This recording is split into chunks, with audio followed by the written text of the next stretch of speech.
Le morning, les GG, tout sur les dessus de l'actu, les grandes gueules.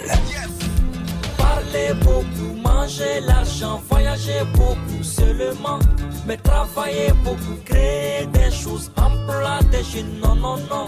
Les dirigeants africains, les dirigeants sont comme ça. Les grandes gueules. Merci de nous rejoindre au compte de la dernière représentation de cette émission, compte bien entendu de cette émission.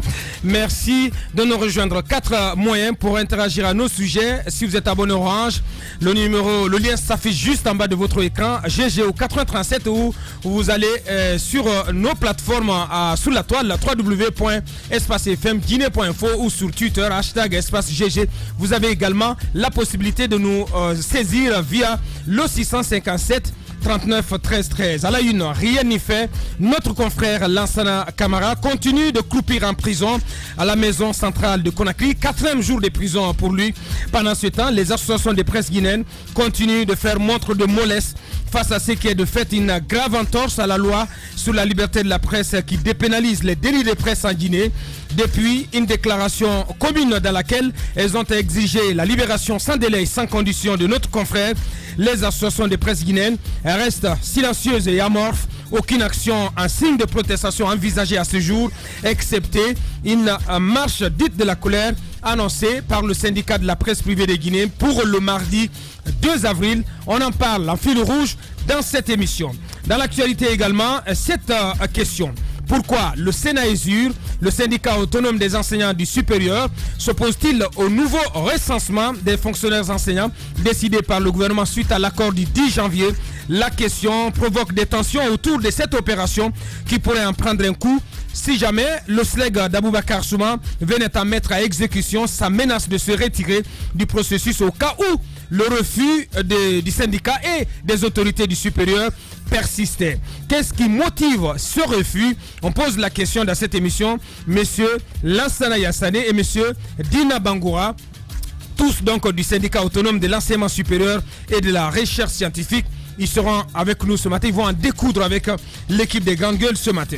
Le collectif des victimes des déguerpissements de Kapororaï et de Kipé 2 appelle à une journée sans activité sur toute l'étendue du territoire national le lundi 1er avril. Une journée aussi pour en appeler à la solidarité des Guinéens en faveur des nombreuses familles qui ont été affectées par ces déguerpissements. On en parle avec monsieur Mamadou Sambasso. Il est porte-parole de ce collectif. Pourquoi appeler à une journée sans activité et quelle chance celle-ci a quelle chance d'être observée, de connaître un succès? Mamadou Sambasso, il sera au téléphone dans cette émission. Nos rendez-vous culture, c'est dans la deuxième partie. Al Soirée et à la manœuvre avec Nord-Sud Communication pour la deuxième édition du Match du Rire. Beaucoup de grosses pointures de la comédie guinéenne et ivoirienne sont annoncées à Conakry ce week-end, ce samedi au Palm Kamen et le dimanche au Palais du Peuple. Il y a aussi cette sortie d'album avec Instinct Kilaise, l'album Jar Jar. Fishkila et toute sa bande vont nous rejoindre dans la deuxième partie au compte de cette émission. Merci de rejoindre l'équipe. Mohamed, bonjour. Bonjour. Bassekou, bonjour. Oui, bonjour Abouakar. Ouais, je peux pas passer sous silence depuis quelques jours. L'homme multicolore. Oui, d'accord. Depuis quelques jours à Kaloum, nous constatons des torchons, des ordures. Qu'on affiche un peu partout pour dire je suis guinéen, oui. Qu'est-ce qui se passe, mais calme-toi. Vous n'avez pas vu ça en plein centre de Kaloum où on a, bien sûr, moi je l'ai vu, je n'en ai pas vu. Oui, bon, peut-être que vous ne pas passer par là. Il faut faire mieux de ne pas voir. Non, mais attends, c'est pas la peine de ne pas regarder. On peut pas. Faites semblant de ne pas voir. C'est mieux pour vous. Non, c'est pas bon. Non, c'est pas bon. C'est le centre administratif. Vous allez piquer une crise cardiaque pour rien. Non, on parce va pas piquer. Ça va rester là et on ne va pas les enlever. Antoine, mieux vaut faire mieux de ne pas les voir et les ignorer carrément. Ils vont en mettre plus. En voulant les voir. En voulant les voir et en parler. Les grandes gueules. Et les gens qui ne le savent pas le sauront. À mon avis, mieux vaut se taire et ne pas en parler. Oui, il faut en parler. De toute façon, c'est un non-événement. Tu ne peux pas dénier le droit à d'autres Guinéens. Non, mais quand même, Bassekou, mais nous sommes en démocratie. Ils n'ont pas le droit de le faire? Non, ils n'ont pas le droit parce que. Mais c'est pas possible. Mais tu es sur quelle planète là? Non, je suis sur la planète Terre parce que tout simplement. Tu es sur la planète Sirius. Ce sont des pratiques qui sont contraires est à l'attitude d'un très bon citoyen guinéen. Vous le savez très bien que le débat là aujourd'hui, ce sont des démagogues, des opportunistes, des gens qui sont simplement manipulés. Je suis d'accord, vous pouvez dénoncer mais vous ne pouvez pas leur dénier ce droit. Qu'ils comprennent, Aboubacar Diallo, qu'il y a une majorité silencieuse dans ce pays. Des gens qui ne sont pas dans les grâces du pouvoir, qui ne sont pas manipulés, qui ne prennent pas de l'argent, qui vont s'exprimer et qu'ils trouveront sur leur chemin. Parce que ce projet-là, c'est un projet satanique, c'est un projet diabolique. Le message est passé. Bonjour Madame So. Bonjour Aboubacar. Bonjour Jacques Lewaleno. Bonjour Aboubacar. Qui doit représenter ici. Bonjour Antoine Kikbafouri Kourma. Antoine Kourma simplement. Bien. Et tu fais bien de rappeler Gekedou qui n'a toujours ni préfet ni député. Mais on se gère. Oui. Tous les deux sont décédés. Non, c'est important. C'est important. Oui, c'est important. Ce que je dis, c'est sérieux. Vous vous gérez comment? On se gère. C'est sérieux. On a un maire et puis bon. Un maire menuisier, tu veux dire. Un maire menuisier, tu veux dire. Bien, plus sérieusement, Mohamed, cela fait 4 jours que Lansana croupit en prison à la maison centrale de Conakry. L'heure est très grave. Oui. Et ce qui me choque, c'est que nous-mêmes, nous nous rendons complices, nous les médias, de ce qui est en train d'arriver à Lansana. Parce que le manque de courage, la lâcheté par endroits, de la connivence pour certains, c'est en train de laisser notre confrère croupir. Tout le monde sait que la loi est violée, de bout en bout. On se fend de communiqués laconiques, on fait quelques publications sur les réseaux sociaux, mais pas d'action. Je vais vous dire une chose, Aboubacar, c'est un test. Je vous avais dit ça ici quand moi, la HAC, est passé outre toutes les règles administratives pour me suspendre. Sur une échelle de 4 sanctions, on est allé directement à la 3e sanction. Directement. Comme pour dire que pour moi, désormais, il n'y a que la radiation qui m'attend. Personne n'a levé le petit doigt. En Guinée, quand il y a un problème, les gens ils regardent à la couleur de vos yeux, ils regardent, si vous voulez, le pavillon que forment vos oreilles, et puis ils regardent à votre patronyme. Ça vous dérange, c'est votre problème. Et c'est ce qui est en train d'arriver. Le cas Moussa Moïse est arrivé après moi. Nous l'avions dit, c'était un test. Mais à mon avis, le test grandeur nature, c'est ce qui s'est passé cette semaine à Conakry. Il va y avoir une avalanche de plaintes, une avalanche de poursuites contre les journalistes. Même d'incarcération. Vous avez vu? Parce que le temps est donné, moi-même. Vous avez vu le débat, notamment sur la corruption, a été éludé parce que c'était ça le but. Mais attendez de voir quand le débat sur cette histoire de nouvelle constitution va s'ouvrir et que des journalistes qui sont avant tout des citoyens vont prendre position. Ceux-là qui ne pourront pas corrompre, le président de la République a donné le ton. Qu'est-ce qui va se passer? Il y aura des indiscrétions. On va balancer des gens sur la place publique. On portera atteinte à leur vie privée. On portera atteinte à leurs intérêts économiques. Parce que le président a commencé, notamment en balançant sur la place publique ceux qu'il estimait être des secrets entre lui et un acteur de la société civile. Je crois que c'est le ton qui a été donné. Et il a dit que pour lui, c'est ça, être un homme, un militant. Il l'a expliqué. Pour lui, c'est ça être un militant. C'est ce qu'il appelle l'affrontement. Vous ne soyez pas surpris. Non, je ne parle même pas d'affrontement. J'ironise, vous n'étiez pas. Je pensais que tu comprenais français. Vous n'étiez pas. Je pensais que tu comprenais français. Non, ce débat-là, on l'a dépassé. Je vous parle de quelque chose de plus sérieux là. Il va y avoir des intimidations. Il va y avoir des chantages. Ensuite, si ça ne marche pas, ceux qui auront résisté à la corruption et au chantage et aux intimidations, ils vont les balancer parce qu'ils pensent qu'en le faisant, ils vont porter atteinte à leur crédibilité. Mais je crois que les Guinéens sont plus intelligents et plus sages que cela. La prison n'effraiera pas des gens qui, en réalité, n'ont plus ni à manger que 1 ou 2 fois par jour et qui n'ont pas d'eau potable. Et même lorsque vous recevez de l'eau, à cause de la magnanimité d'un voisin, il est découvert que désormais, les cuves de voisins aussi sont remplies d'asticots, remplies de bactéries, remplies de germes de toute nature. Non, mais, donc, dans un tel pays, je crois, sincèrement, comme cette image que j'ai publiée hier, ce singe-là qui tient un bâton à la main pour taper sur un lion, je crois que le gouvernement est en train de s'amuser avec un peuple qui dort. Mais ce qui est grave, c'est l'attitude des associations. Qu'est-ce que vous voulez? Mais c'est bien fait pour notre gueule. Je vais terminer là-dessus. C'est bien fait pour notre gueule, toute cette histoire. Je vais vous dire pourquoi. La composition de la HAC. Vous vous rappelez la sanction ici quand des gens parlaient d'une institution mal née? Parce qu'on n'a pas été pointueux dans le choix des gens qui devaient nous représenter au sein de la haute autorité de la communication. Regardez nos associations de presse. Bon sang, j'ai pas envie d'en parler. Non, si vous n'avez pas, non, mais quand même jeter de l'anathème sur les non, je ne jette pas d'anathème. Ce qu'on demande, ce qui est en train de se passer, je vous parle du fonctionnement de ces associations. Oui, à l'intérieur de nos associations, c'est la suspicion. On pense qu'un tel rouleur pour le président et un autre en guise de son patronyme roulerait pour telle partie de l'opposition. C'est cela qui nous mine. Il faut qu'on renverse la table. C'est cela qui bien. Allez-y. Bien, allez-y. Lansana Camara, qui est le directeur de publication du site d'information Conakry Live.info.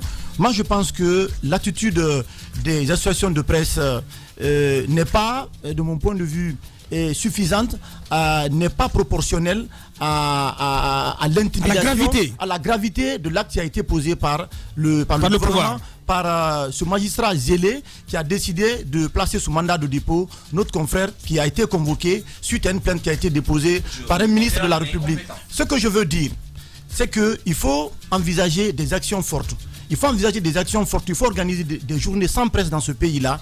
Il faut aller plus que ça, parce que le doyen Boubacar Yassine l'a dit hier. Parce que ce qui est mauvais, la loi sur la liberté de la presse dépénalise les délits de presse. Comment pourrait faire de diffamation? Le monsieur vient, il est convoqué, pour reprendre une convocation. On le prend, on le met dedans. Le ministre en question est en tournée à l'intérieur du pays, c'est ce qu'on apprend. Et pendant ce temps, Lansana Camara est privé. Non, c'est le ministre de la Justice qui est en tournée. Le ministre plaignant, Mamadi Touré, il est à Conakry, il est revenu là. Je pense qu'il faut organiser des journées sans presse dans ce pays. Il faut organiser des journées sans presse. Au-delà de ça, il faut organiser des protestations devant la haute autorité de la communication, devant le ministère de la Justice, pour se faire entendre face aujourd'hui à la menace qui est en train de planer sur... Mais la présidente là, qu'elle avait promis que cette affaire serait rapidement réglée. Elle a fait quoi? On attend toujours sa solution magique. L'horizon, Aboubacar Diallo, pour terminer, l'horizon s'assombrit pour la presse en Guinée. Parce que ce qui est en train de se passer, il y a des événements plus importants qui sont annoncés en Guinée. Il y a des élections qui sont annoncées. Et je pense que désormais, tout journaliste qui va tenter de dénoncer la gouvernance du président Alpha Condé, qui va essayer de dénoncer des prétendus détournements au niveau d'un département ou d'une quelconque régie, eh bien ça veut dire que vous serez convoqué, et suite à cette convocation, vous serez placé sous mandat de dépôt, parce que vous avez des magistrats véritablement qui ne font pas leur travail dans ce pays. Et c'est très dangereux. Mais ce qui est évident, nous allons résister à cette intimidation. Notre travail, nous le ferons dans les règles de l'art. Vous allez résister comment? Parce que du jour au lendemain, on peut venir vous-même vous convoquer et vous foutre en prison. Et après, vous allez couper la main. Vous allez y moisir, vous allez y périr. Parce que même un seul doigt ne se lèvera dans ce pays pour vous défendre. C'est cela. On est sans défense là, mon cher. Oui, d'accord. Allez-y. Parce qu'on ne peut pas compter sur ces associations. Oui, allez-y. Non, mais il faut être simplement réaliste, moi-même. Il faut être réaliste. Parce que les associations, on ne comprend pas leur aujourd'hui. Non, mais c'est pas possible. On ne peut pas rester comme ça, bras croisés, à se tourner le pouce et à regarder ce spectacle-là assez désolant se jouer devant nous. C'est pas possible. Personne ne viendra nous défendre. Personne ne viendra nous défendre. Il faudra qu'on se défende nous-mêmes. Moi, je vais vous dire une chose. En pareille circonstance, il devrait y avoir une mobilisation spontanée des journalistes. Mais moi, je comprends même pas. On ne devrait même pas écrire une lettre d'information. La mobilisation devrait être spontanée. Tout le monde, soit devant la HAC, soit à la maison centrale. S'ils veulent qu'ils coffrent tous les journalistes en même temps. Écoutez, vous savez, une manifestation, une marche de la colère le mardi. C'est pas possible. Quel mardi? Le monsieur aura passé combien? Quelle autorisation? Non, on n'a pas besoin. Ce que j'ai appris. Antoine, aucune loi. C'est prévu par la loi, c'est ce que je voudrais dire. Il n'y a aucune autorisation à attendre. En pareille circonstance, quand quelqu'un se fait aveugle, toi aussi fais-toi sourd et aveugle. Je pense que c'est ce qu'il faudrait faire. Tout le monde devrait se mobiliser, toute la presse, tous les journalistes. Mais Mara a dit quelque chose de très important. Dans ce pays, je me demande pourquoi les gens cherchent à réfléchir, à voir qui est là, est-ce que quand je fais ça, qu'est-ce qui peut se passer. On a vu quand le président de la République est venu ici au niveau de la maison de la presse, quand il a posé la question, quand il s'est attaqué à Reporters sans frontières, pourquoi on a un tel classement, pourquoi on a ceci, pourquoi on a cela, alors qu'il y avait un journaliste qui avait été tué dans ce pays, je parle bien de Mohamed Koula, alors qu'il y a des journalistes qui avaient été bastonnés au niveau du PM3, alors qu'il y a des agressions sur les journalistes tous les jours. Il y avait des associations, les présidents des associations de presse. Le président a nommément indexé certains dans la salle pour dire pourquoi on a ça. Qui a osé répondre? Qui a daigné répondre? J'étais présent à la maison de la presse. Qui a daigné répondre? Quelqu'un aurait pu lever la main. Quelqu'un aurait pu lever la main et dire, monsieur le président, quitte à aller en prison. À un moment donné, il faudrait qu'on sache parler aux gens, quel que soit leur rang. Il ne faut pas qu'on... En fait, c'est comme des poules mouillées, en quelque sorte. À un moment donné, il faudrait qu'on sache s'arrêter, regarder les gens dans les yeux et dire, monsieur le président, vous êtes dans une salle où un journaliste a été tué. La salle porte son nom. Et ce journaliste a été tué, c'est à l'État d'éclairer la lanterne des gens, de faire en sorte que justice soit rendue, qu'on sache qui a tué Koula. Est-ce que de nos jours, on sait qui a tué Koula? Est-ce qu'on sait qui a tué Koula? On nous dit qu'un procès a été fait, verdict a été rendu. On ne sait pas exactement qui a tué Koula. Une décision à la Salomon, parce que n'est-ce pas? Ça renvoie tout le monde dos à dos. Oui, bien sûr, personne n'a été condamné. À part ça, pendant qu'on arrête des journalistes, avant chose, monsieur Camara, il y avait Saliou qui a passé combien de temps là-bas? À la maison centrale. Effectivement. Avant ça, lui, il était là-bas. Mais les journalistes ont été bastonnés à Matam. Justement, le cas Saliou, c'était un test. C'était un petit test. Et ça a marché, il n'y a pas eu de réaction. Aujourd'hui, donc, on cueille Lansana et on le fout en prison.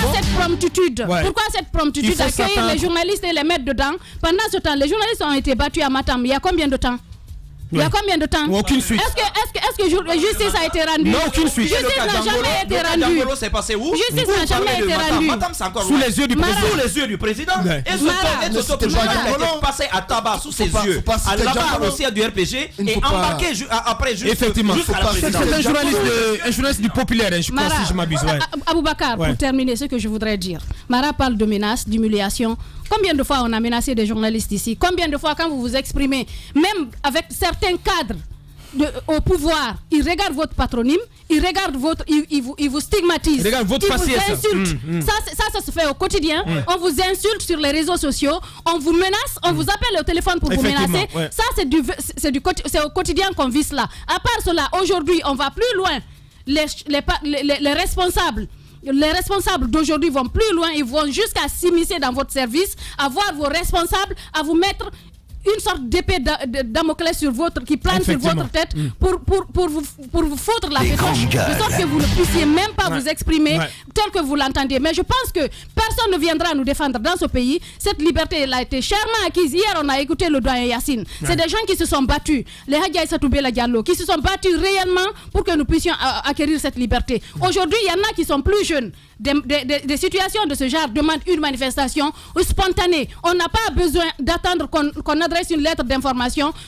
Qui va accepter qu'on sorte? Vous pensez qu'ils vous donneront l'autorisation, qu'ils vont vous dérouler le tapis rouge pour dire venez marcher? C'est pas possible. Chacun n'a qu'à s'asseoir. Quand ils vont mettre tout le monde là-dedans, quand ils vont finir de nous boucler le clou et le bec, on verra ce qui va se passer. Merci. Allez-y Jacques. Parce que ce qui va se passer, il faut qu'on s'écoute. Ce qui va se passer, notre confrère ici n'est pas libéré aujourd'hui. Il faut attendre la semaine prochaine. Il faut attendre la semaine prochaine parce qu'on entre en week-end là. D'abord, il faut déjà dire que nous sommes dans une détention provisoire prolongée, donc on pourrait qualifier d'abusive. Et après donc, il faut... Mais tout est arbitraire dans cette procédure. Tout est arbitraire dans cette histoire. Après, vous parliez de Boubacar Yassine Diallo. Moi, s'il y a quelqu'un qui manque aujourd'hui dans la presse, c'est bien lui. Parce que depuis qu'il est parti de l'Urtelgui, j'ai comme l'impression qu'il n'y a plus d'association de presse dans ce pays. Et vous parliez également de cette sortie du président de la République. Ce que vous n'avez pas dit, Yero, c'est que ça. Mais ce dossier, qu'il avait été soutenu par ça n'a pas l'air de concerner. Excusez-moi, mais ce dossier, ça n'a pas l'air de concerner l'Urtelgui. J'ai pas l'impression. Le président on est comme dans une sorte de. Ça concerne plutôt la Guipel. Quand nous avons essayé, n'est-ce pas, de l'avoir. Ils sont comme dans une attitude à se dire, mais c'est l'affaire de la Guipel. Voilà, ils n'ont qu'à se débrouiller. Oui, mais parce qu'il faut qu'il se bouge. C'est pas possible. Retenir une chose. Lansana Camara est un journaliste de la presse en ligne, mais quel studio il n'a pas fait dans ce pays? quel plateau de télévision il n'a pas fait. Il est partout, il est présent dans toutes les radios, il est présent dans toutes les télévisions, il participe au débat. Les journalistes tout court. On n'a pas à le catégoriser dans un clan pour dire bon, il est de la presse en ligne ou bien de la presse écrite. Je pense que ça doit s'arrêter au sein des associations de presse. Il faut que nos présidents, nos patrons qui composent, n'est-ce pas, ces associations de presse, arrêtent de penser seulement aux entreprises. Il faut qu'ils comprennent que d'abord, c'est la presse. La presse doit être protégée, que la presse est en danger et à chaque fois il faut faire des actions, n'est-ce pas, pour que les journalistes soient protégés. Il n'y a pas de médias sans journalistes, il faut qu'ils le notent très bien. L'autre chose que je voudrais ajouter, et en termes de protestation, je remercie déjà les sites qui ont quand même accepté de reprendre l'article de Lansana Camara sur leur interface. Je pense qu'il faut que tous les sites fassent cela. C'est une démarche qu'on doit poursuivre. Moi, je l'ai lu cet article. Lansana Camara n'a pas seulement présenté les faits, il dit vous pouvez vérifier. Il a présenté des ordres de virement parce qu'il présente quelle situation? Il y a un ministère des Affaires étrangères qui consommait, je crois, 400 millions de francs guinéens en carburant. En 2018, on demande 2 milliards. Pour la consommation 2018, 2 milliards 400 pour la consommation du carburant. Et on se pose la question, et il va loin, il dit depuis combien de temps le groupe électrogène même qui fait... Depuis 4 mois, ça ne marche pas. Depuis 4 mois, donc le groupe électrogène même du ministère des Affaires étrangères ne fonctionne pas. D'accord. Dans des faits, ce sont des faits quand même. Sur lesquels il s'interroge. Il dit vous pouvez vérifier. Après, alors... D'accord, on peut estimer qu'il y a une présumée diffamation, mais en même temps il y a un présumé vol qui est dénoncé. Qu'est-ce que la justice fait de ça? Qu'est-ce que les agences nationales ou disons les institutions nationales qui luttent contre la corruption font quand même de cette révélation? Ont-ils essayé? Ont-ils vérifié? Il n'a fait que lever le lièvre. Je pense que dans d'autres pays, quand le journaliste fait une sortie de ce genre, lève le lièvre. Quand le journaliste fait il donne une certaine information, derrière il y a des actions qui sont posées, qui vont jusqu'à chercher, n'est-ce pas, la vérité. On aurait pu nous dire, Lansana Camara a menti. Parce que nous avons vérifié ce qu'il a dit n'est pas vrai. Mais rien de tout ça, droit de réponse, on l'arrête, on le met dedans, ou bien un droit de réponse, le ministère des Affaires étrangères sur recommandation de la HAC, pourquoi pas? Mais je crois que c'est très grave. Il faut qu'il y ait des actions, comme vous l'avez dit. Merci. Pour vous avez parlé de Boubacar Yassine qui manque l'espace. Mais il y a aussi le ministre Gassama qui manque. Le ministre Gassama, parce qu'il faut quand même se le rappeler. S'il était là, Gassama, il aurait fait quelque chose. Il serait parti à la maison. Il aurait fait quelque chose. Avant d'en venir au cas Gassama, on le regrette. Franchement, j'ai envie de parler du ministre Mamadi Touré. Mamadi Touré, on le dit souvent, il y a un adage qui dit que si je prends le chemin de je m'en fous, tu vas à la prison, je me retrouve en prison. On est tous préparés à ça. Non. Quand on prend le chemin de je m'en fous, on se retrouve au village de Si je savais. Et le ministre, le ministre apparemment n'a pas tenu compte de beaucoup de paramètres. Cet article, je le rappelle encore une fois, a été publié le 21 janvier 2019. C'est au mois de mars que le journaliste est interpellé. Apparemment, le ministre dormait lorsque ça a été publié. Je ne sais pas est-ce qu'il a alerté par rapport au contenu de l'article, mais c'est sûr que le ministre a été alerté par rapport à cet article. À sa place, je me serais abstenu d'agir de la sorte. Parce qu'aujourd'hui, grâce à lui, beaucoup de Guinéens savent ce qui se passe aux affaires étrangères. Nous ne savions pas qu'aux affaires étrangères, qu'au lieu de 400 millions de francs guinéens par an pour le carburant, on a plutôt sollicité 2 milliards et quelques pour le carburant. Et cette fois-ci, toute la presse et même la justice doit faire en sorte que cette situation soit clarifiée. Parce que l'Ansana a levé le lièvre, il est important qu'on vérifie pour voir ce qui s'y passe. Le ministre, je l'ai annoncé tantôt avant-hier, mais aux alentours de son département, notamment les clôtures du département des affaires étrangères, mais sont insalubres. Mais c'est la vitrine du pays normalement, la diplomatie de chez nous. Mais il ne s'occupe pas d'assainir son département, qui à mon avis mérite un toilettage. Les femmes qui vendent le riz et également les fous on domicile aux alentours à la déventure du ministère des Affaires étrangères. Lorsqu'un étranger vient en Guinée et qu'il visite les locaux des affaires étrangères, mais c'est une honte pour la Guinée. Quelle image il retient de la Guinée? Je ne crois pas que ce ministre-là tienne compte de cela. Lorsqu'il passe chaque matin en rentrant dans son bureau et qu'il traverse la cour des affaires étrangères et qu'il voit cette situation-là, je ne crois pas que ça le dérange. Parce que cela, ça me dérange. J'y suis passé, j'ai vu ce qui s'y passe. Sincèrement, monsieur Mamadi Touré, assainissez devant votre porte avant d'aller ailleurs, parce que cette situation que vous levez là, mais c'est important qu'on justifie ce mais aujourd'hui ça, c'est important. Mais aujourd'hui ça dégrade l'image de tout le gouvernement. C'est l'image du gouvernement qui prend un coup. Beaucoup ne savaient pas. Oui. Mais aujourd'hui, Mamadi Touré, à mon avis, il faut aussi que à l'étranger de la Guinée. Gouvernement. Et c'est non, moi j'aime bien que ce soit Mamadi. Abakar Diallo, que ce soit cette situation, je parle avant de venir au cas des associations de presse. La peinture au niveau des affaires étrangères, j'insiste là-dessus parce que pour moi c'est une situation importante.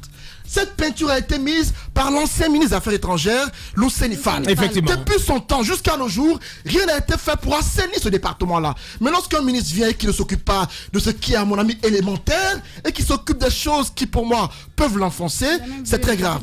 Parlons du cas de nos amis organisations des associations de presse et autres. On a dit Yassine Diallo, mais il manque à la presse guinéenne. Avant-hier, on a voulu avoir Sanou Kerfala Cissé pour se prononcer.